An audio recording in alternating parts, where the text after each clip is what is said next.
जन्माष्टमी एक खुशी का हिंदू त्योहार है जो भगवान विष्णु के 8वें अवतार भगवान कृष्ण के जन्म का जश्न मनाता है। दुनिया भर में भक्त व्रत, भक्ति गीत और मंदिर जाकर ये दिन मनाते हैं। यह त्योहार हमें प्रेम, करुणा और धार्मिकता पर कृष्ण की शिक्षाओं की याद दिलाता है। जन्माष्टमी आध्यात्मिक चिंतन और उत्सव का समय है।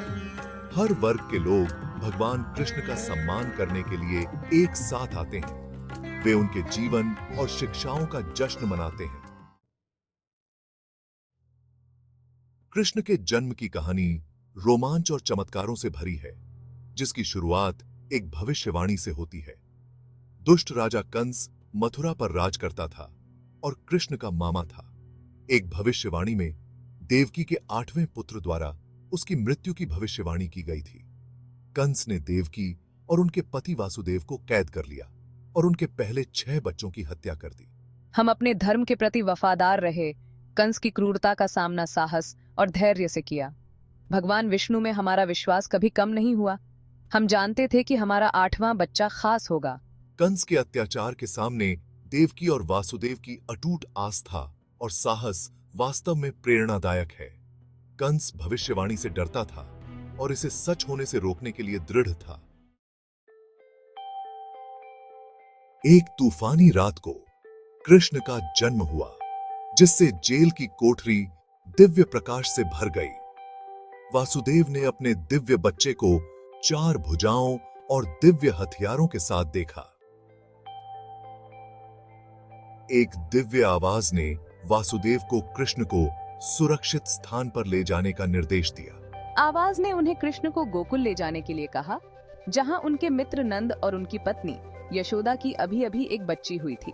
चमत्कारिक रूप से जेल के दरवाजे खुल गए और पहरेदार गहरी नींद में सो गए। यमुना नदी 2 भागों में बंट गई, जिससे वासुदेव के लिए एक सुरक्षित रास्ता बन गया। वह बच्चे कृष्ण को एक टोकरी में लेकर गए, जिसे नागराज शेषनाग ने बारिश से बचाया। हमें अपनी बेटी के साथ कृष्ण को अपने घर में पालने का सौभाग्य मिला। कृष्ण की परवरिश करना एक दिव्य अनुभव था। उनका चंचल स्वभाव और ज्ञान बचपन से ही स्पष्ट था। वासुदेव ने बहादुरी से यमुना नदी पार की और गोकुल में नंद के घर पहुंचे। उसने चुपके से अपने बेटे को उनकी बच्ची से बदल दिया और जेल लौट आया। कंस अदला बदली से अनजान नवजात बच्चे को मारने के लिए दौड़ा। हालांकि जैसे ही उसने बच्ची को नुकसान पहुंचाने की कोशिश की, वह देवी योगमाया में बदल गई और कंस का उसकी अज्ञानता के लिए उपहास किया। कृष्ण गोकुल में अपने पालक माता पिता नंद और यशोदा के द्वारा पले बढ़े। वह एक शरारती और चंचल बच्चा था, जिसने गोकुल को खुशी और हंसी से भर दिया। और इस तरह हमारे नन्हे कृष्ण हमारे दिलों और घर में अनंत खुशियां लेकर आए।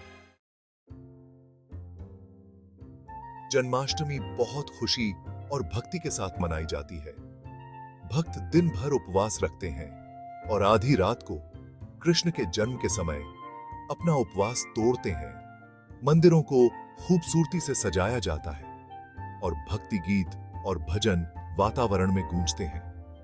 सबसे लोकप्रिय परंपराओं में से एक है दही हांडी, जहां मनुष्य एक पिरामिड बनाते हैं और मक्खन से भरे बर्तन तक पहुंचते हैं, जो मक्खन के लिए कृष्ण के प्रेम का प्रतीक है। मैं हमेशा उस स्वादिष्ट मक्खन तक पहुंचने का कोई न कोई तरीका खोज ही लेता था, चाहे वह कितना भी ऊपर क्यों न हो।